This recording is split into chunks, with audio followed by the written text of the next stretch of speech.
Hey guys, welcome back to another video and welcome back to the channel. Typically here we are doing videos about how to relocate or buy homes here in the Salt Lake City metro areas or anywhere in northern Utah. We are seeing record low inventory though, and you are thinking about selling your house. And you're also thinking, well, if that house down the street sold in about a half a second, why can't I sell my house by myself? So actually what I am going to do for anybody who is moving here or anybody who has lived here their whole life and is wondering about selling their house in northern Utah, including areas like Salt Lake, Davis, Weber, and Box Elder County, I am going to be discussing exactly how you can do it.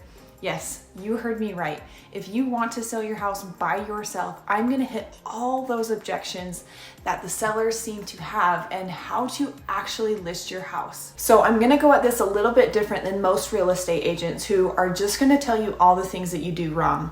I'm also gonna go at this by not just giving you a couple simple little tips. We're really gonna go in depth and I will give you an actual checklist of the things that you can do to help sell your house to get top dollar in this crazy real estate market. So if you are thinking about selling your home in the northern Utah area, I am going to teach you how, and we are getting after it right now.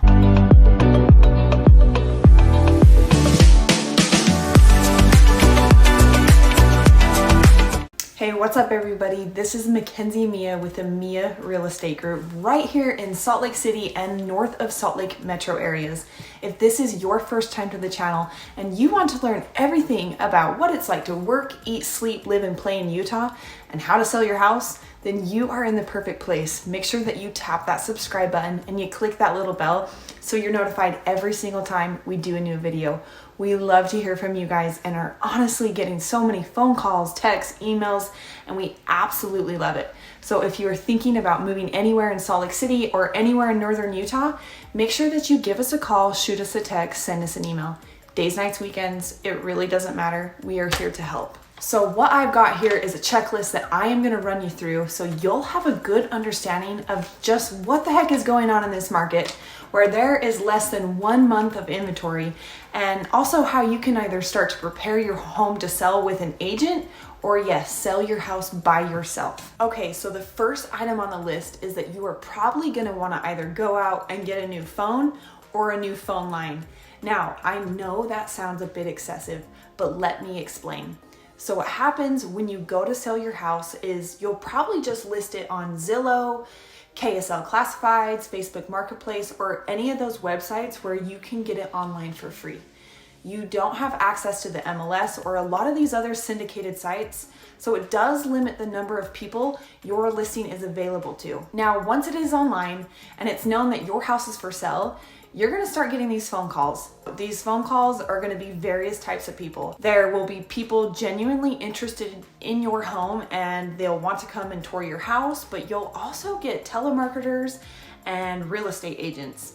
These real estate agents are typically not bringing you potential buyers, but are more so calling you to give you their pitch on why you should use them to help sell your home instead of doing it on your own. Because this is an ultra seller's market, every agent out there wants a listing, and there are nearly 20,000 real estate agents in Utah.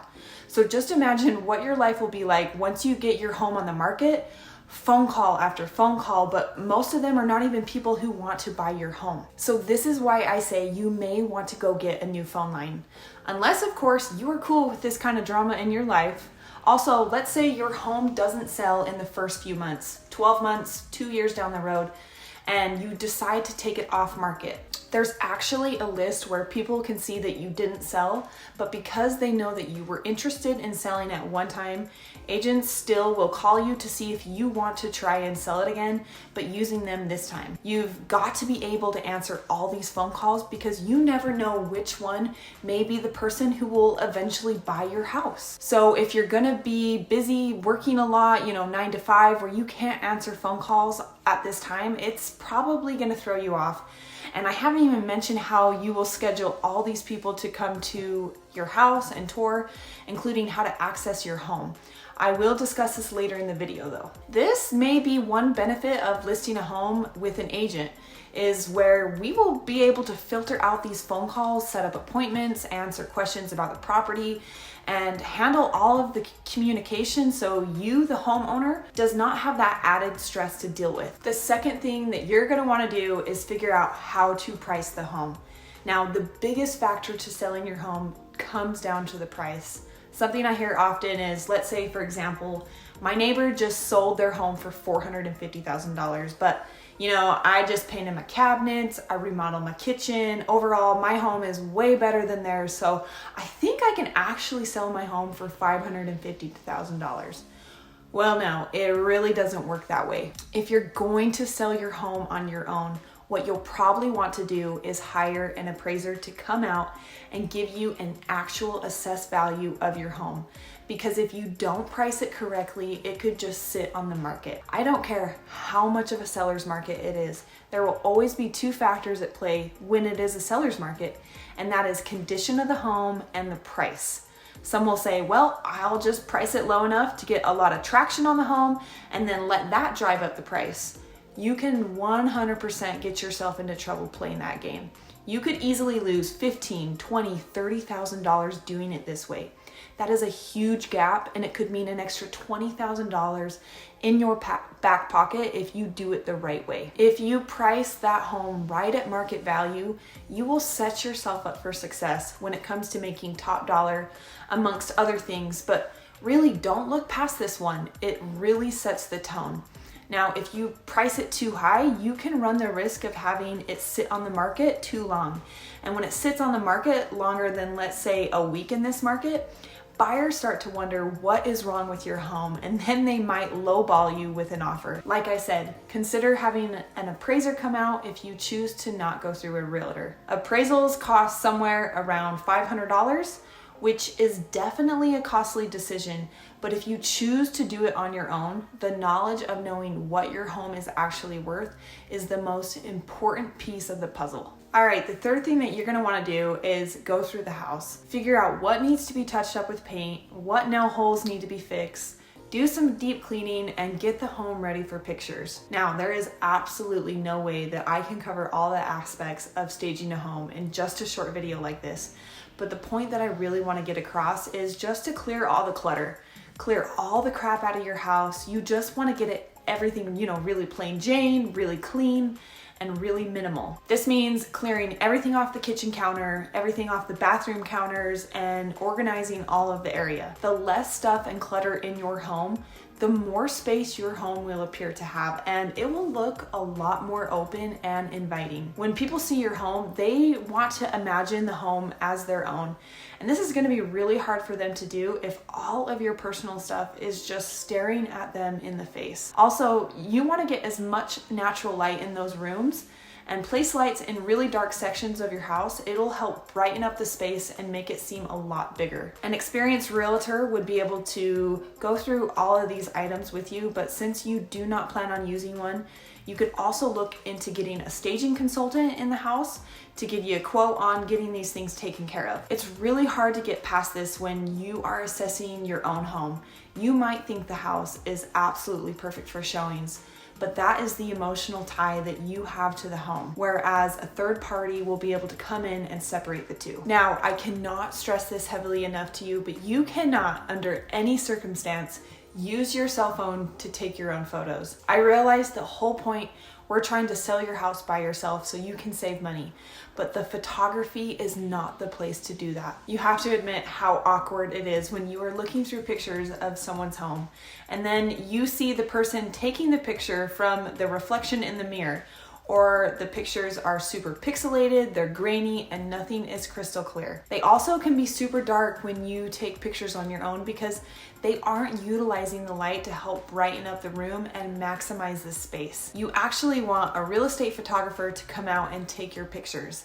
They have a setting that helps the spaces in your home seem ginormous through a lens. It's really appealing to the viewer. Depending on the size of your home, you could be looking anywhere between $300 and $400 for a photographer. This is something that we as realtors take on the cost regardless if it sells or not. But if you are trying to do it on your own, you're gonna have to invest a little bit to get top dollar. Majority of good agents will also invest in something like a drone to get videos or pictures from an aerial view to give the buyer an idea of what kind of neighborhood the home is in without actually having to get in their car and drive the area. Location is half the equation when it comes to buying property, and sometimes if you can't show what that looks like through pictures, these serious buyers do not want to waste their time and they'll move right on to the next thing. So it might be worth investing in a drone or seeing if you can pay someone to come out and take pictures of the aerial view of your home. Step 5 is listing and marketing the house.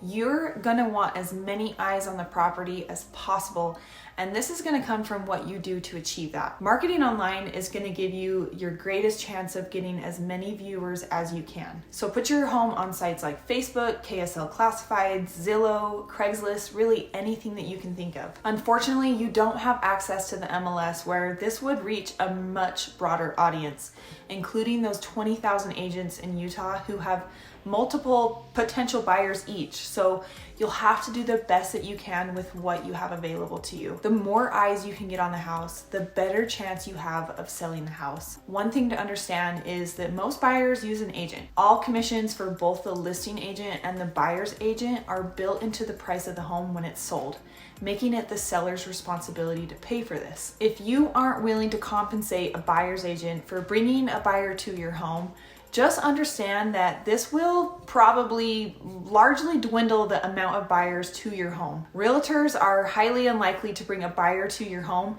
if they aren't being compensated for their time. You're gonna have to work that much harder for marketing and getting the word out for the sale of your home if you want to achieve this without a realtor, especially if you want to sell your house for top dollar in today's market. The whole point of selling your home on your own is to save money.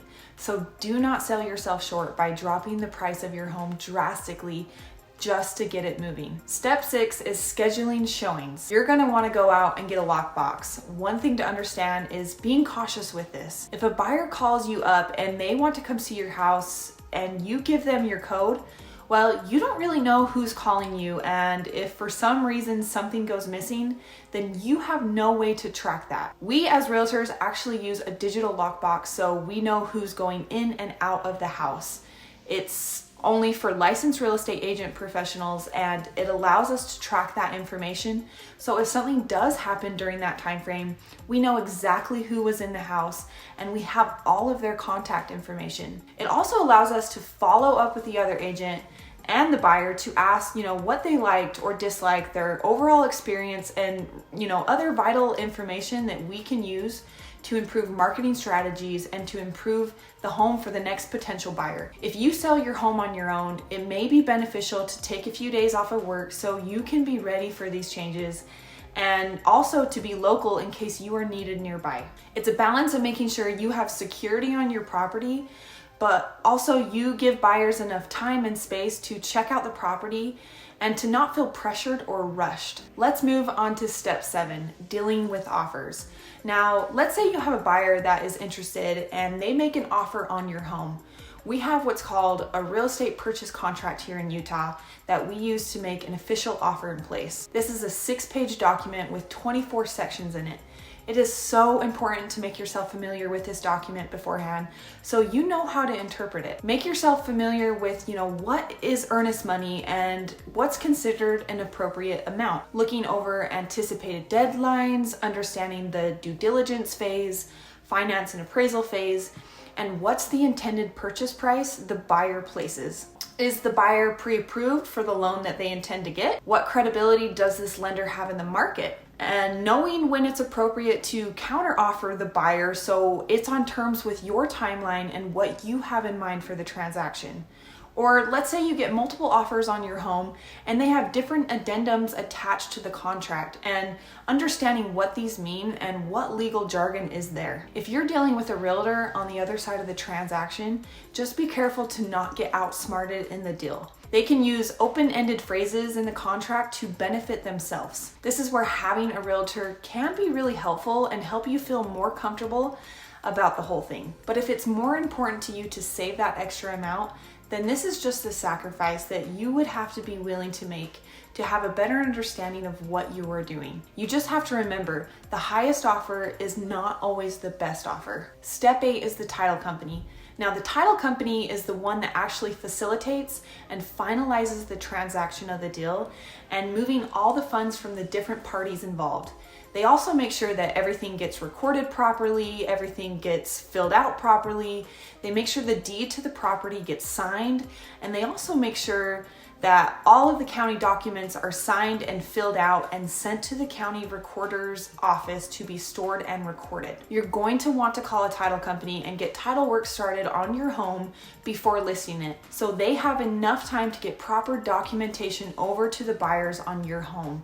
These are also the people that you send the offer over to, so they set up the transaction as written in contract for both parties. So there you have it. Now you know some of the most important details that are in place when selling your home here in Utah. Do not take shortcuts when doing this. Take your time and really invest some money and some time into getting the most out of your house when selling it. It's one of the biggest transactions you'll likely make in your life, and you want to be sure that you go about it the right way. Small mistakes along the way could cost you thousands of dollars and potential legal issues. If this list of items sounds too daunting or overwhelming, feel free to give us a call, tell us what's going on. We'd love to help you where we can and help you feel comfortable about taking that next step forward. If this is you and you want to make it happen and you want to set yourself up for success, all you have to do is reach out to us. You've got to give us a call, shoot us a text, send us an email. Days, nights, weekends, the Miya Real Estate Group has got your back when moving or selling in the Salt Lake and the northern Utah area. So until the next video, you guys, we will catch you later.